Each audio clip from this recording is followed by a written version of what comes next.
Olá, meu amorzinho, tudo bem? Quero fazer com você a resolução comentada das questões do folheto referente ao aulão sobre Quincas Borba. Ah, você não sabe que aulão é esse? Então veja este vídeo aqui e consiga mais informações sobre os aulões especiais dos livros cobrados pelo vestibular da FUVEST 2024. Você ainda tem chance de participar dessas aulas, tá? A primeira questão, ela é da FUVEST, maravilhosa FUVEST.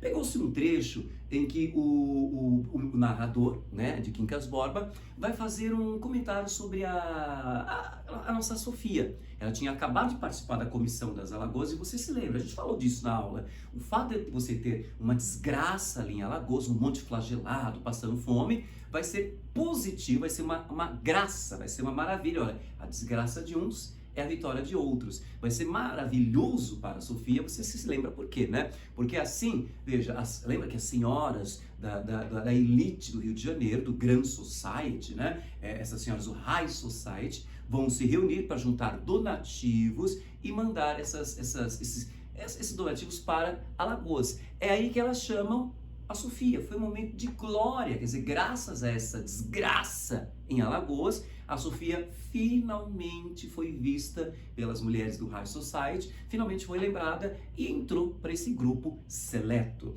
E aí você tem, enquanto o pessoal está lá passando fome em Alagoas, na miséria, a Sofia, ela está toda feliz, ela finalmente faz parte do High Society. Por isso que o cara pergunta aqui, e Sofia? O que está acontecendo com Sofia?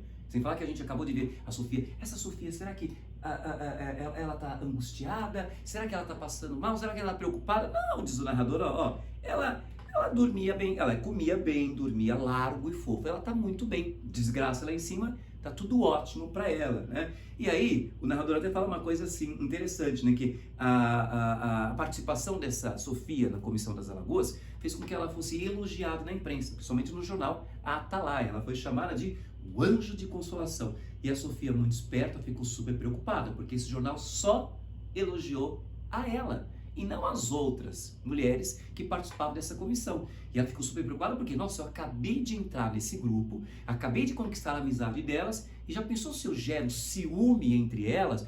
Só ela está sendo elogiada. Então, olha, pode comprometer todo o esforço dela, essa vitória dela. Por isso que provavelmente ela deve ter conversado com Camacho sobre esse risco, e é o que acontece na edição seguinte. O Camacho faz um outro artigo elogiando, olha, cada uma das outras participantes dessa Comissão das Alagoas. Tanto que o Camacho fala aqui que elas são estrelas de primeira grandeza. A Sofia não é uma grande estrela, mas olha, as outras precisam ser elogiadas. Mas o que interessa é o seguinte, quando o Machado faz intertextualidade, a intertextualidade não é mero arroto de intelectualidade, não.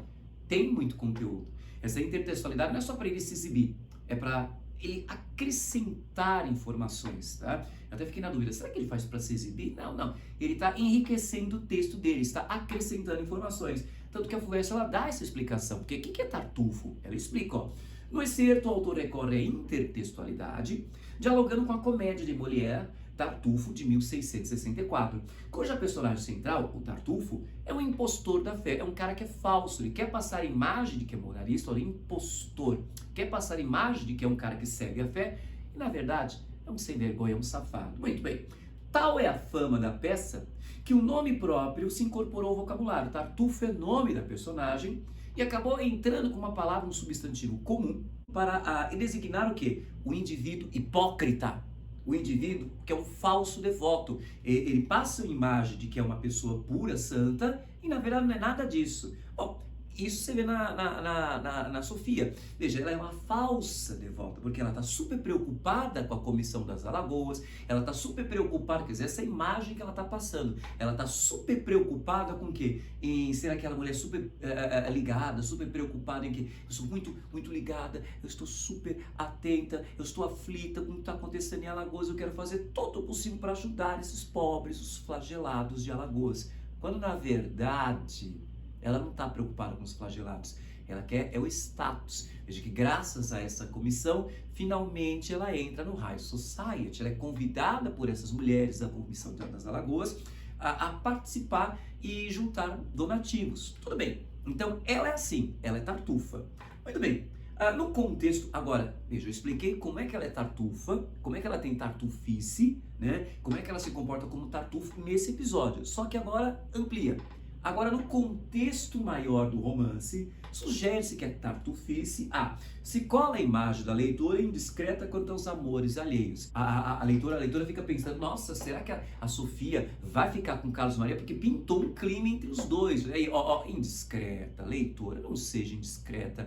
Esses segredos, a gente não tem nada a ver com isso. Ainda bem que só naquela época as pessoas se preocupavam com a vida alheia, né? Por isso que ele fala indiscreta leitora, deixa isso de lado. Agora, o fato dela ser indiscreta a leitora não tem nada a ver com tartufice. Então descarta a letra A. Muito bem, será que a letra B é ação isolada? Não, não é ação isolada de Sofia. Não é. Várias outras personagens, elas vão tentar passar uma imagem positiva, de tão boazinhas, quando na verdade, no fundo, elas estão preocupadas com o seu próprio status. Quer um exemplo? O Camacho. O Camacho escreve um jornal de oposição, parece que ele está defendendo a política, está defendendo o governo, está defendendo o Brasil. No fundo, essas críticas são só para chamar a atenção do público e assim ele vai ganhar espaço na política, quem sabe até ser reeleito. Outro tartufo, ele passa a imagem de defensor da democracia e no fundo ele só está preocupado com o seu próprio status, com o seu bem-estar próprio. Então, olha aí, não é ação isolada, não, do livro. Não é só a Sofia que tem esse jeito de tartufo.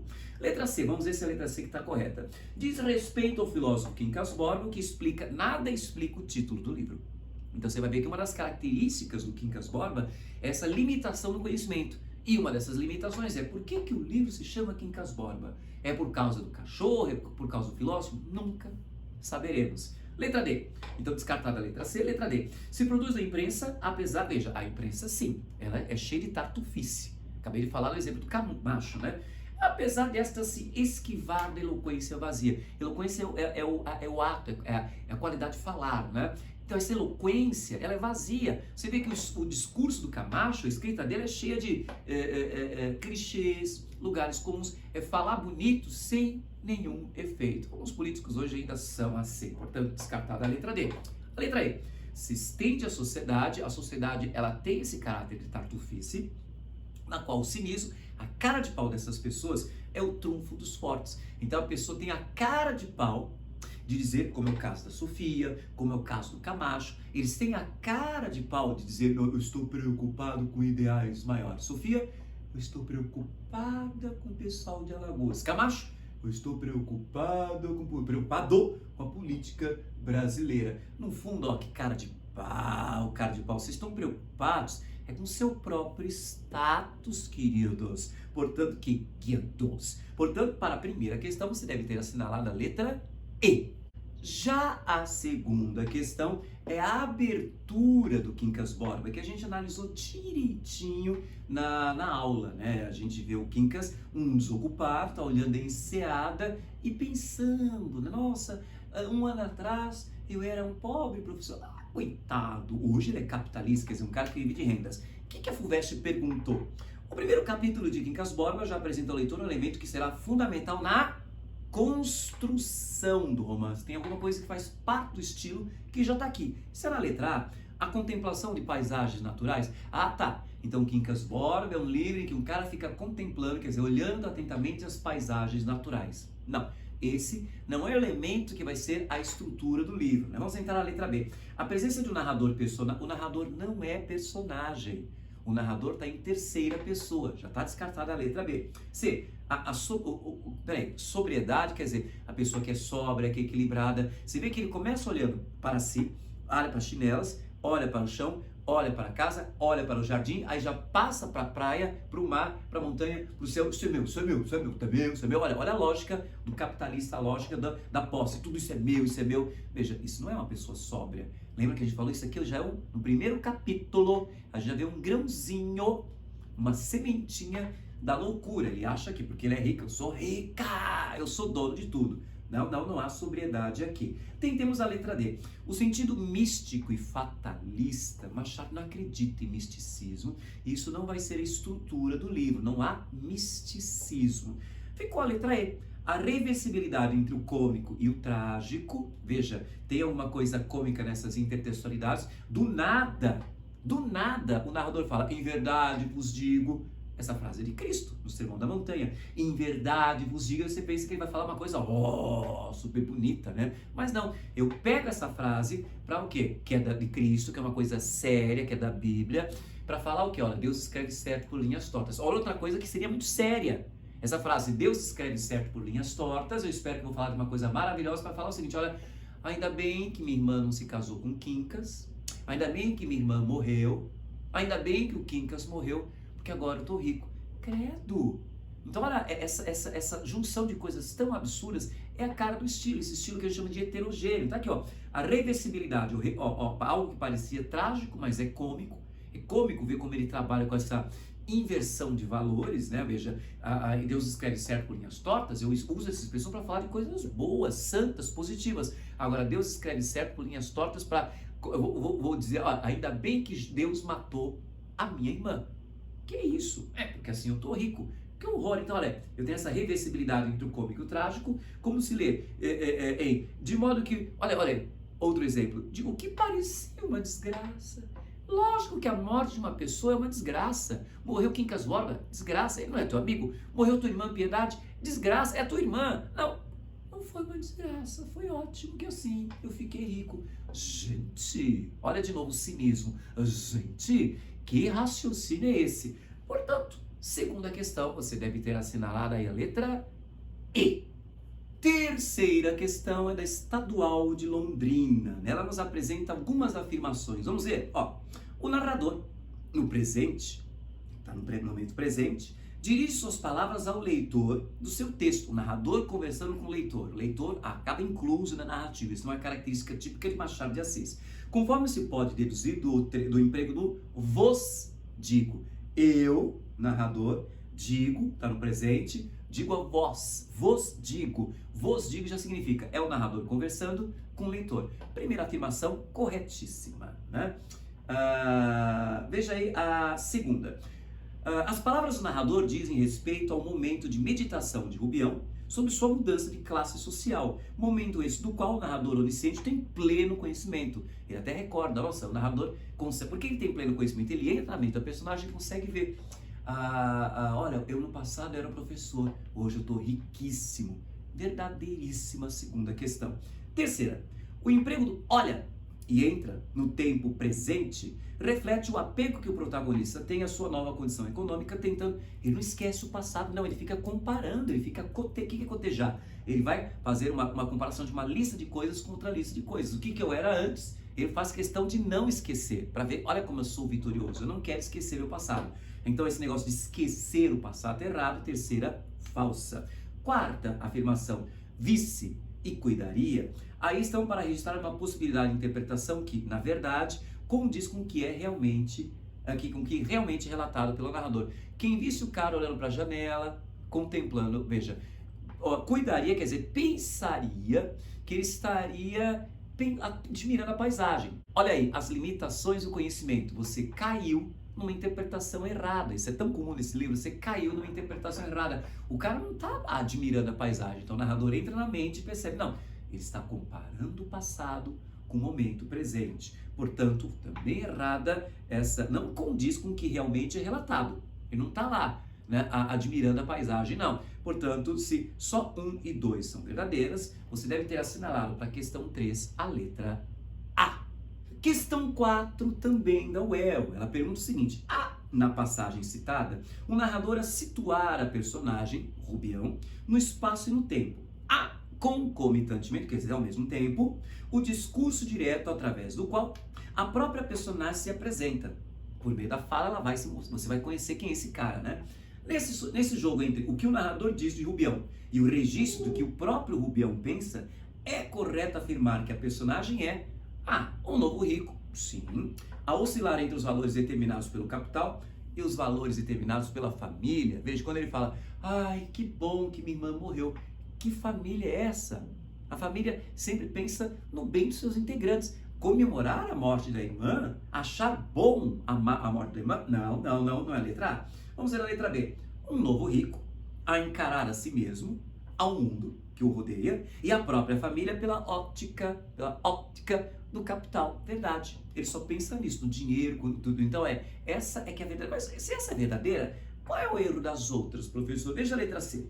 Um ex-professor, verdade, que, embora rico, continua encarando a si mesmo, aos familiares, ao universo circundante, não é da humildade. Esse pensamento, tudo é meu, ele olha pra chinela, é minha, esse chão é meu, essa casa é minha. Cadê a humildade quando ele fala, o jardim, ok, é meu, a praia, a enseada, o mar, a montanha, o céu, tudo meu, isso é meu, isso é meu. Não tem humildade aqui, por isso que a letra C está errada, né?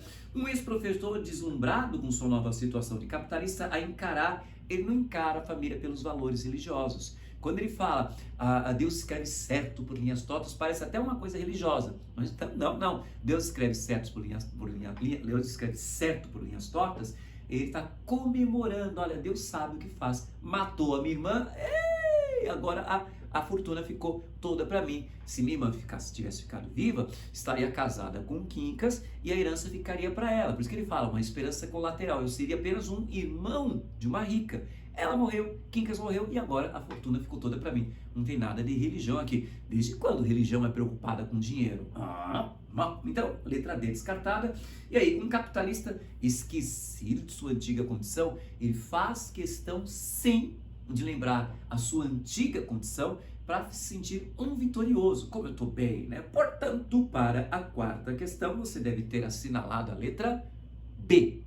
A quinta questão é da GV, Fundação Getúlio Vargas, do Rio de Janeiro. Ela diz o seguinte: considerando o primeiro capítulo do romance de Machado de Assis, Quincas Borba, sobre o aspecto de sua construção ou de sua composição, verifica-se que ele assinala para o seu caráter, ele se destaca pelo seu caráter digressivo, que uma hora está falando de uma coisa, ele fala de outra, olha, você pode pensar isso, aí em verdade nos digo, eu vou mudando de assunto, é o caráter digressivo, uma vez que muda de assunto inopinadamente, a toda hora e com frequência. Isso é a cara do Machado de Assis, variando também o tom. Olha aí, é um texto, eu vou usar uma frase bíblica, em verdade vos digo, para não ter nada de religião. Deus escreve certo, para não ter nada de religião. O foco, quer dizer, eu estava olhando, eu estou imaginando que o foco é o Quincas prestando atenção na paisagem, quando de repente eu entro na mente dele, na verdade não é a paisagem, ele comparando o seu passado com o seu presente. E a perspectiva da narração não é para falar da paisagem, é para entrar na mente do sujeito. Então você tem na quinta a letra A. Mas professor, qual é o erro das outras? Veja aí, letra B. Conciso, ele não é conciso, o texto não é resumido. Visto que concentra com bastante economia de meios expressivos, não há economia, não é um texto conciso, né? Numerosas formulações decisivas para o encaminhamento, não há numerosas formulações. Nada a ver, nada a ver. Agora, veja, como é que pode ser numeroso e conciso ao mesmo tempo? Não entendi. Letra C. Metalinguístico, dado que se desenvolve como uma reflexão sobre os recursos que emprega para configurar o espaço. Veja, ele não está falando, olha como eu estou trabalhando com o espaço, olha como eu estou trabalhando com a personagem, olha como eu estou trabalhando com o tempo. Ele não está comentando isso, tempo, espaço, personagem. Ele não está fazendo esse comentário, então não há metalinguagem aqui. Diversionista, diversão, diversion, né? Eu vi essa expressão em Star Wars, no episódio 1, né? Que você tem a Padmé, tem as suas guarda-costas, né? Que são as suas, como é que fala aqui? Diversionista, são suas diversão no sentido que iludir, eu desvio a atenção. Então é um narrador diversionista, tendo em vista que evita cuidadosamente revelar seu tema principal. Ele não evitou, ele mostrou. Eu tenho o tema da loucura, o tema do capitalismo, o tema da falta de umidade do cara. Então ele não está escondendo, não. Letra D, errada. Pitoresco. Pitoresco é aquilo que é diferente, curioso. Uma vez que destaca os pormenores típicos, curiosos, sugestivos do espaço, não tem nada de típico, curioso, sugestivo aqui. E da situação narrativa. Veja, para dar a cor local. Boa parte da nossa literatura é super preocupada com isso, com a cor local, ou seja, aquilo que é a cara típica do Brasil. Mas não esse trecho. Portanto, para a questão de número 5, você deve ter assinalado a letra A. A sexta questão, achei interessante, ela é do Ita. Ela fala o seguinte: no realismo, o adultério subverte o ideal romântico de casamento. O realismo adora trabalhar com casamento, ou melhor, com adultério. Machado de Assis, porém, ele não é gado, né? Porém, gado ele não faz igualzinho não aos outros realistas. Costuma tratar esse assunto do adultério de modo ambíguo, valendo-se, por exemplo, do ciúme masculino ou da dubiedade, um jogo de duplo sentido da mulher, né? A dublidade feminina, faz o que não vai, não vai, né? Faz o que quer e não quer. Com isso, em seus romances, a traição nem sempre é comprovada. Daí o exemplo de Dom Casmurro, nem sempre é comprovada. Ou mesmo que desejada pela mulher, não se consuma. Não há adultério em Quincas Borba. Constatamos tal ambiguidade em Quincas Borba quando Palha se envaidece com os olhares, se enraivece, ele se envaidece sim, ele se envaidece com os olhares e desejos dos homens, ele se envaidece, é minha esposa gostosona, né, vocês estão desejando, mas é minha, mas ele não fica com raiva não, então a letra A, errado, porque ele não fica com raiva, ele não se enraivece. Letra B, Sofia decide não contar ao marido que Rubião a assediou, ela conta sim, e ela chega até no começo a insistir, eu não quero mais esse homem aqui em casa, mas quando ele fala, olha, eu devo dinheiro a esse homem, quando o Palha fala isso, ela, tá, olha como é a lógica do dinheiro que prevalece. Então ela conta sim. Letra C, desculpa. Palha, mesmo interessado na riqueza de Rubião, decide confrontá-lo ao perceber o assédio. Não, ele não confronta. Tanto que o Rubião, que engraçado, depois cai a ficha e fica com remorso de ter feito isso com a esposa do melhor amigo, ele some da casa do Palha. É aí que o Cristiano vai visitar o Rubião. O que aconteceu? Por que se sumiu? Olha que interessante, é aí que ele vai visitar o Rubião. Ele não confrontou, ele fez de conta que não estava sabendo de nada. Bom, fica a letra D, ó. Sofia tenta esconder do marido o interesse que tem por Carlos Maria, ela ficou interessada, tanto que tem uma questão que vai ter uma consequência disso, que a seduziu em um baile. Veja, ela se sentiu seduzida, ela ficou com vontade de com o Carlos Maria, mas o Carlos Maria acabou ignorando-a depois, tá? Então a letra D. Mas qual é o erro da letra E, professor? Sofia, mesmo interessada em Carlos Maria, faz de tudo para que Maria Benedita se case com ele. Quem fez tudo isso foi a dona Fernanda.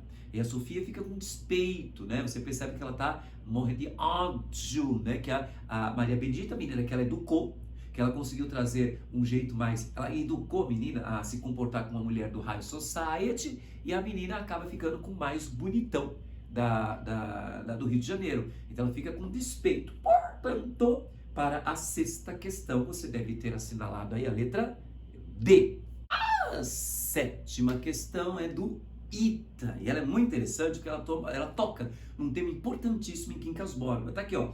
Em várias passagens de Quincas Borba, de Machado de Assis, as personagens, olha aí, interpretam erroneamente. Olha a limitação do nosso conhecimento. A gente não vai conseguir conhecer tudo. E entanto que nosso conhecimento é tão limitado que a gente muitas vezes, interpreta erroneamente alguns fatos ou a gente faz ilações, suposições equivocadas, erradas, a partir de algumas falas. Vemos isso, por exemplo, no episódio em que, a partir do relato que houve de um cocheiro, lembra? O cocheiro disse que, pode confiar em mim, patrãozinho, eu sou uma pessoa discreta. Porque, por exemplo, esses dias eu peguei um cara lá na rua, acho que é a Rua da Ajuda, né? Que é a rua onde mora o Carlos Maria, e eles, olha, eu peguei um homem muito bonito, muito isso, provavelmente o homem mais bonito do Rio de Janeiro. E eu levei até uma casa na Rua Harmonia, né? E ele entrou na casa e pouco tempo depois eu fiquei esperando o cara sair, né? Pouco tempo depois eu vi chegar uma mulher muito bonita, muito bem vestida, uma mulher talvez a mais bonita do Rio de Janeiro, com o rosto coberto por um véu, certeza, aquilo ali era um encontro de adultério. E o Rubio fica pensando, justamente um homem super bonito, só pode ser o Carlos Maria, porque ele pegou na rua em que mora o Carlos Maria. Aí, dias depois, o Rubião, encafifado, né, ele vai juntando os pontinhos, e lembra que ele ficou morrendo de ciúme, porque Carlos Maria e Sofia valsaram a noite inteira, então o ciúme ficou corroendo a mente do Rubião, e aí ele vai visitar a Sofia, e fica sabendo que a costureira da Sofia morava na Rua Harmonia. Então a Sofia conhecia alguém que morava na Rua Harmonia. Então ele já chega a qual conclusão errada? Né? Ele chega a qual conclusão errada? Sofia e Carlos Maria são amantes. Portanto, para a sétima questão, você deve ter assinalado aí a letra D.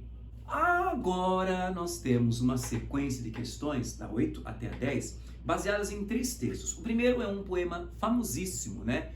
Do Machado de Assis, inspirar também em outro poema, olha a intertextualidade, e a intertextualidade que enriquece, inspirar num poema famosíssimo da Roma Antiga, que a FUVEST explicou mal, né? Suave mare magnum, quer dizer, suave no mar, suave no mar grandioso, no grande mar. A história é assim, pensa no Titanic. É gostoso você assistir aquela cena do Titanic afundando, que você está assistindo, você está de longe. É bonito. Então é gostoso ver um mar, você na praia, você vê um navio afundando. Quer dizer, a desgraça alheia, ela é bonita. É gostoso ver a desgraça alheia, porque, olha o Machado como ele mostra que infelizmente somos assim.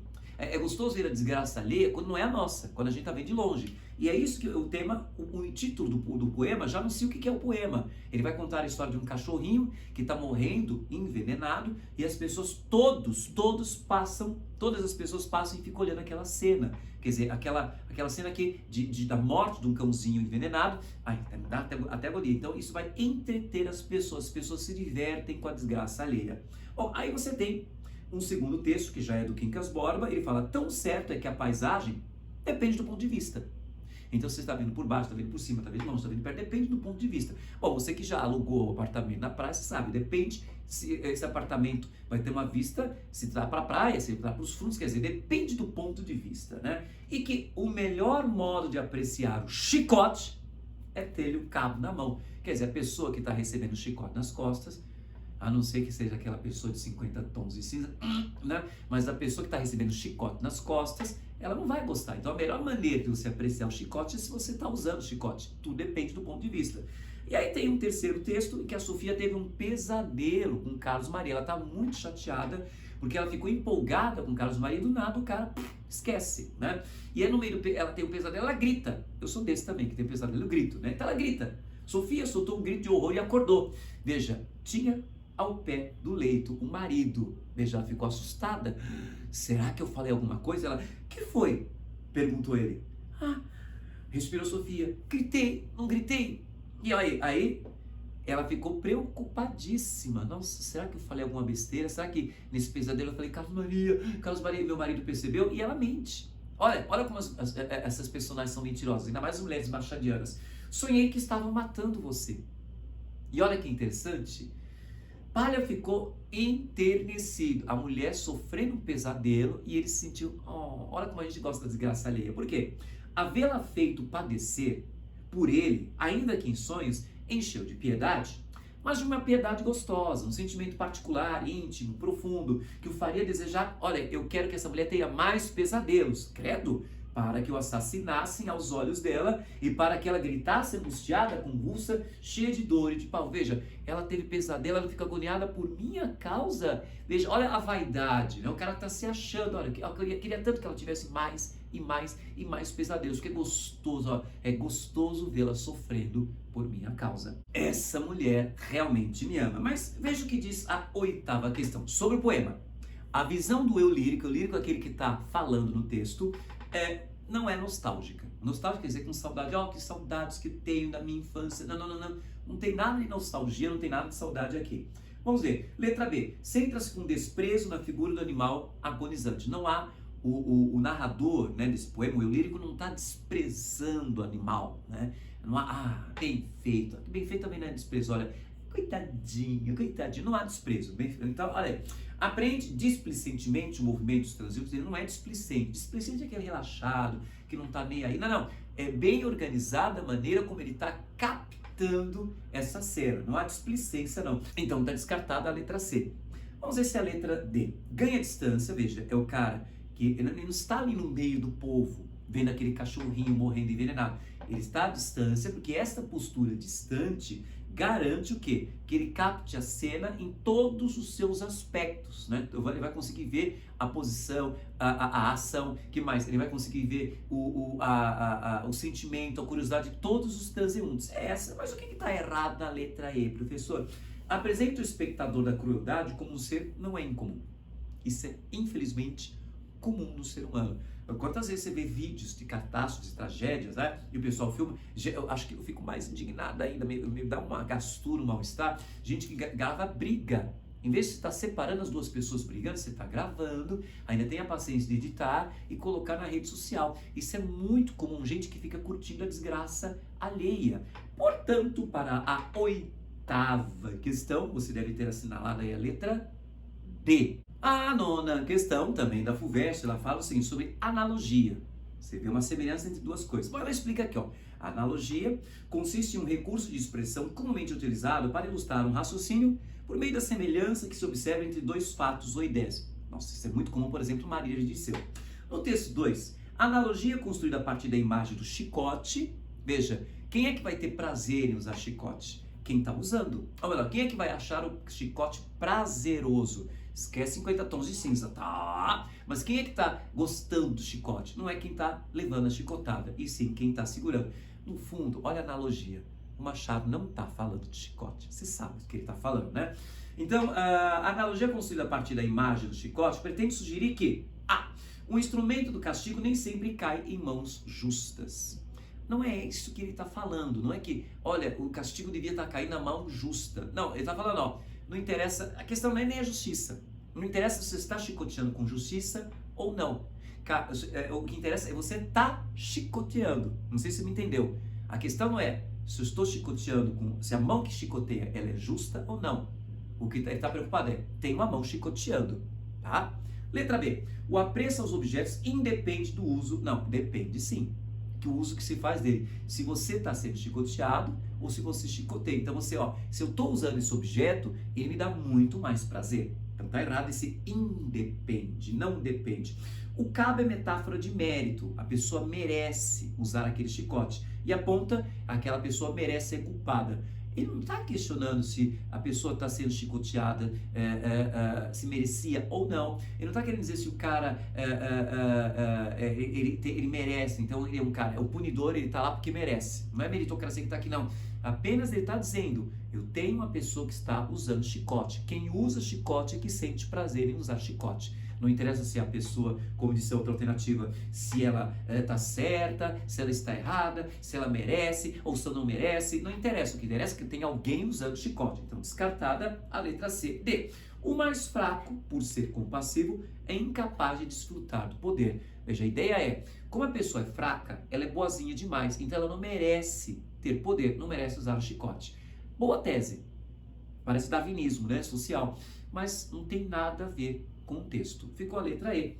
O prazer verdadeiro, olha o Mr. Gray, se experimenta no lado dos dominantes. Então, quem vai gostar de chicote? Onde virá o prazer? É quem está usando chicote. Portanto, para a questão 9, você deve ter assinalado aí a letra E. E a 10ª questão, você já deve estar pensando, ai, graças a Deus, chegou na 10ª, né? Coração, você vai fazer 90 questões de Enem, 90 questões de conversa, vem falar dessas 10zinhas que você fez? Ah, para! Bom, no texto terceiro, ao analisar a interioridade do Palha, o narrador descobre no pensamento oculto do negociante, veja que ele ficou tão feliz. Nossa, minha esposa teve pesadelo comigo, ela ficou agoniada. Ai, mataram meu marido. Oh, ela gosta de mim, ela me ama, ela não quer que me matem. E ela sofreu. Ai, quem dera que ela tivesse mais e mais pesadelos. Que delícia ver alguém sofrendo por minha causa. Muito bem. Então, o nosso narrador descobriu no pensamento oculto do negociante, o que será? A ternura que lhe inspira a mulher, capaz de toda abnegação? Não é exatamente isso. Veja, ela é capaz de se entregar, de sofrer. Abnegar é aquela pessoa que é bondosa. Então ela é capaz de qualquer bondade porque ama esse marido. Não é exatamente isso. Vamos lá. A piedade que lhe causa a mulher a quem só guarda desprezo, ele não despreza a mulher. Ninguém despreza ninguém aqui nesse trecho. Vamos lá. A vaidade que beira o sadismo. A vaidade, ó. Eu sou tal, ela me ama, e beira o sadismo, porque o cara fica feliz, ele se sente deliciado ao saber que a esposa sofreu por causa dele, ao ver a mulher sofrer por ele. É essa, né? Mas qual é o erro da letra D? O gozo vingativo, visto que a mulher o trai, a mulher não o traiu com Carlos Maria, e muito menos ele desconfia de qualquer coisa. Bem feito, tá sofrendo, quem mandou? Tá me chifrando com Carlos Maria. Nada a ver a letra D. O remorso do infiel, quem é o infiel? Né? Pois ele trai a mulher com uma Ave Maria. Maria Benedita? Imagina, Maria Benedita, ela é completamente dedicada ao Carlos Maria. Portanto, para a 10ª questão e última questão, você deve ter assinalado a letra C. Enfim, esses são os elementos mínimos que eu queria que você tivesse em mente em relação aos exercícios referentes ao folheto do aulão sobre Quincas Borba. Espero que minhas orientações tenham sido úteis, né? Se você gostou, curte aí, né? Deixe seu comentário. Tendo qualquer dúvida, não fique acanhado mesmo. Mande a sua mensagem, deixe seu comentário aqui, entre em contato comigo. Você sabe, né, que é fácil conversar comigo. E Se você que está aqui não sabia dessas aulas, veja aquele videozinho para saber como é que funcionam essas aulas especiais dos livros da FUVEST. Entre em contato comigo que ainda dá tempo. As anteriores, a anterior e esta sobre esse livro estão gravadas, ainda dá tempo para você acompanhar os aulões especiais dos livros de literatura cobrados pelo vestibular da FUVEST 2024. Um beijo e até o nosso próximo vídeo, a nossa próxima aula, que é Alguma Poesia.